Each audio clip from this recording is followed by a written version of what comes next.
नमस्कार दोस्तों। My voice अल्फाज में आइए आज सुनते हैं मालती जोशी जी द्वारा लिखी कहानी प्रतिरोध। उसके पूरे बदन पर जैसे छिपकलियां रेंग रही थीं। नंदोई का लिजलिजा स्पर्श याद करके उसे उबकाई आ रही थी। उनकी कामलोलुप दृष्टि मानो अब तक उसका पीछा कर रही थी और वासना में सने शब्द अब तक कानों में झनझना रहे थे। उस समय मन तो हुआ कि एक तमाचा जड़ दे, पर रिश्ते आड़े आ गए, इसलिए सिर्फ धमका कर छोड़ दिया।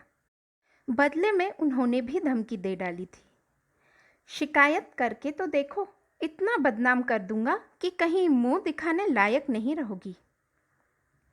एक क्षण को मीरा सहम गई थी। अभी तो शादी को कुल जमा 6 महीने ही हुए हैं और वह कैसे दुष्चक्र में फंस गई है। उसकी शादी के बाद ननंद पहली बार सपरिवार घर आई है। उन लोगों की खातिरदारी में उसने कोई कसर नहीं छोड़ी। सुबह शाम पकवान बना रही है, ननंद को पानी का गिलास तक नहीं उठाने देती। अपनी अलमारी उसने दीदी के लिए खुली छोड़ रखी है, जो चाहे निकाले और पहने। बड़ी मन्नतों से पाए उसके बच्चे पर पूरी माया ममता लुटा रही है। उसकी शैतानियों को नज़रअंदाज कर रही है, उसकी शरारतों को बख्श रही है। पर पता नहीं क्यों नंदोई के साथ वह सहज नहीं हो पाई। उसके अंतर्मन ने उसे सचेत कर दिया था कि इस आदमी की नज़र साफ नहीं है, इससे सावधान रहने की ज़रूरत है। शायद उसकी यही कोशिश उनके अहम को आहत कर गई थी। उनका पौरुष दर्प इस अवमानना से तिलमिला उठा था और शायद इस अपमान का बदला चुकाने के लिए ही वे मौके की तलाश में रहे हों। वह शाम के खाने की तैयारी में व्यस्त थी। दोपहर का खाना खाकर सुयश रोज की तरह दुकान चले गए थे। अम्मा जी भी बिटिया को लेकर सुनार के पास गई थीं। मेहरी भी काम निपटा कर जा चुकी थी। उसी समय उन्होंने रसोई की चौखट पर खड़े होकर आवाज दी, क्यों, एक कप चाय मिल सकेगी क्या? उसका जी थक से रह गया। पहली बार उसे एहसास हुआ कि वह घर में बिल्कुल अकेली है।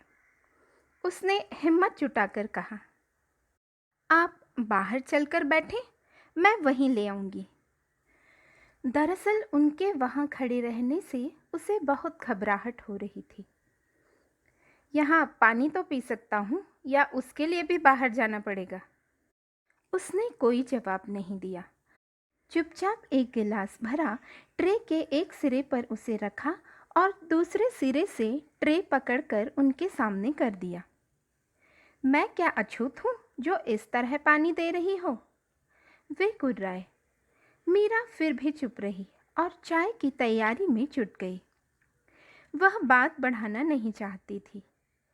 जीजाजी भी उसका मंतव्य समझ गए और चुपचाप बाहर जाकर बैठ गए।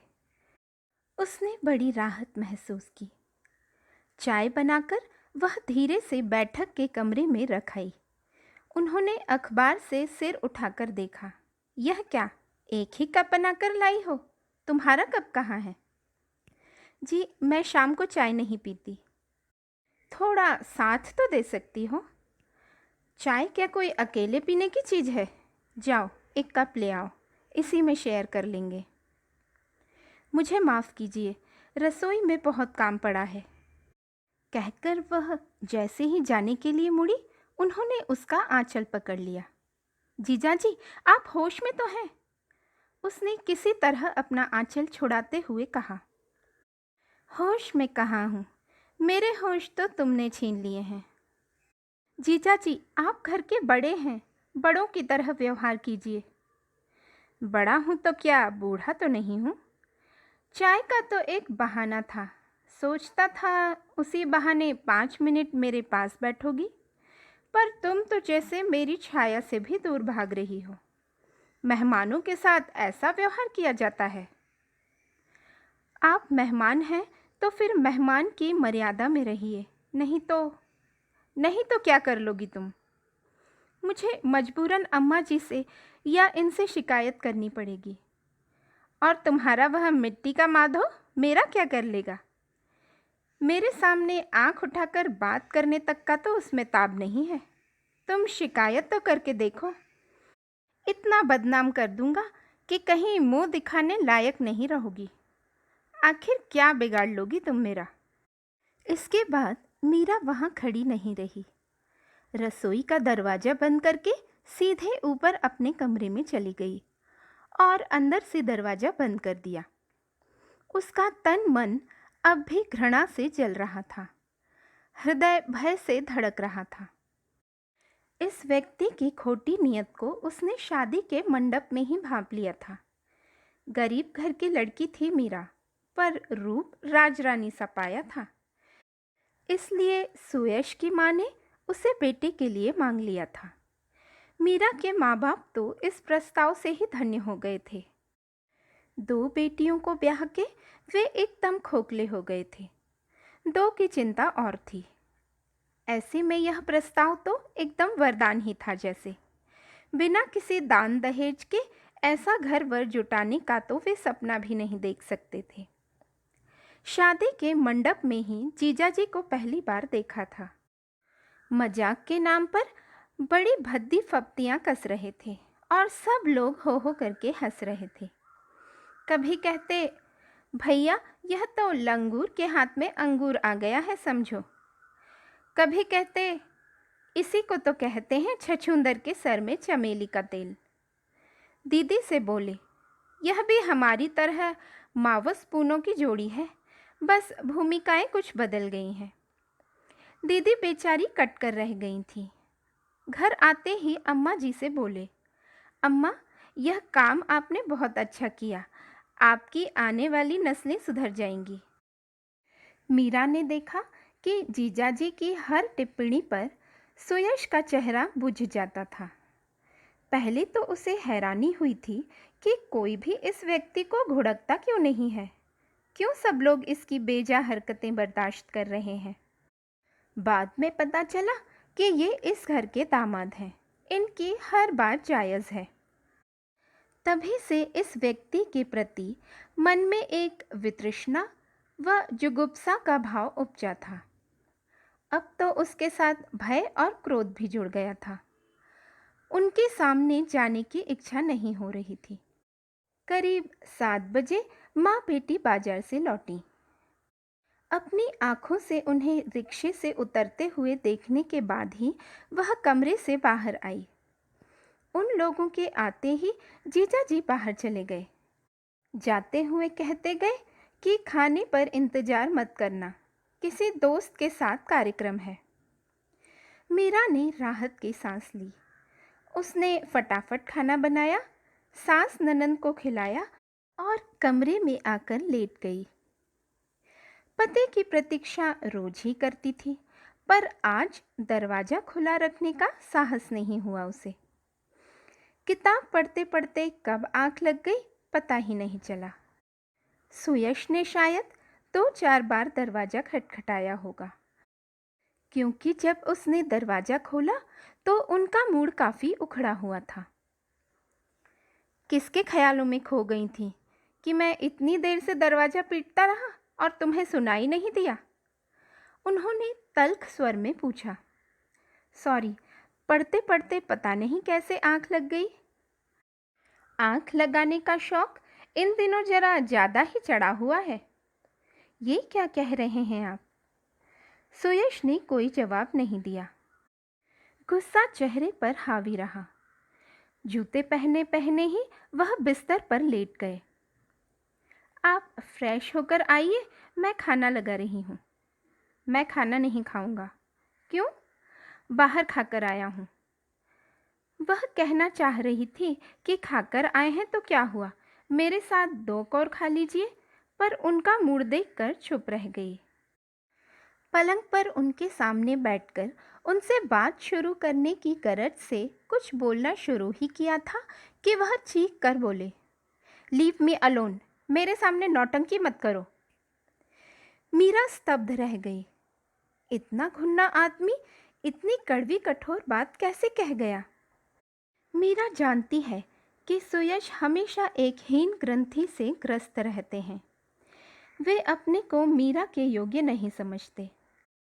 पता नहीं कैसे उनके मन में यह बात बैठ गई है कि मीरा ने परिस्थिति से मजबूर होकर ही शादी के लिए हाँ की होगी।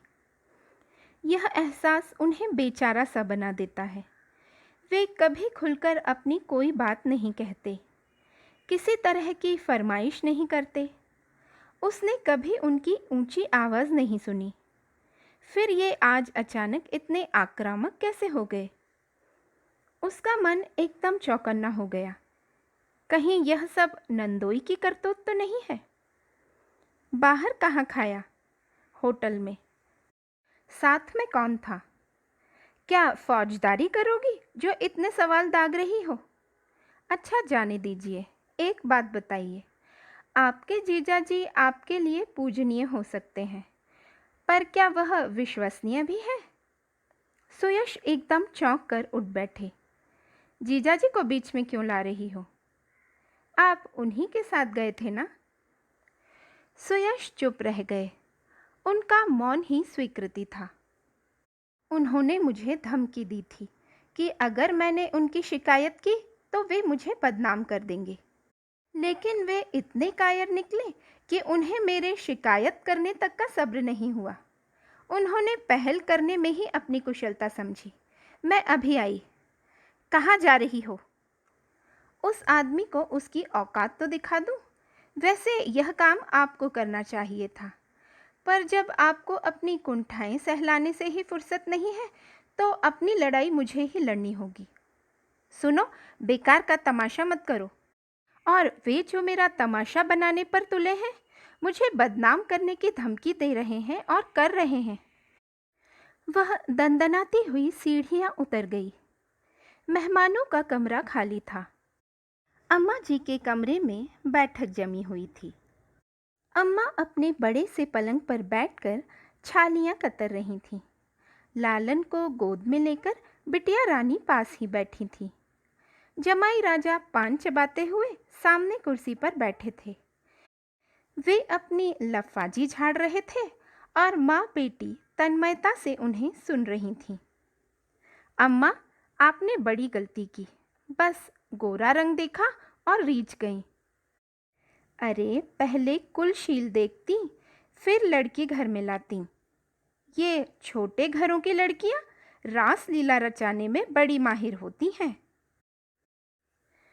अभी आप मालती जोशी जी द्वारा लिखी कहानी प्रतिरोध का पहला भाग सुन रहे थे।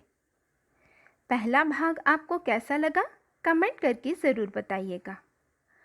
फिर जल्द ही मिलते हैं कहानी के दूसरे व अंतिम भाग के साथ। और माय वॉइस अल्फाज में यूं ही अपना साथ बनाए रखिएगा। धन्यवाद।